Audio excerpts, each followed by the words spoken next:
Ayda dağıldı, Bakı pitisi içində qaldı. Beğen. Oh, buna bax, buna bax. Bu Bakı pitisidir.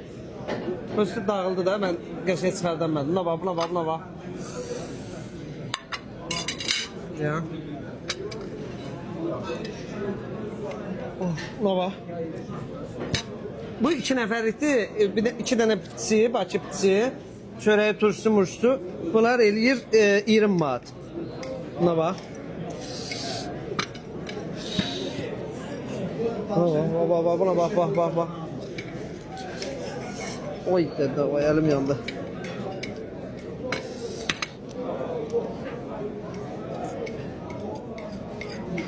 Güzel paketler de var. Buna elim yandı da. Ne buna bak. Bunu duz, yanında da 95 özü getirirsiniz de o.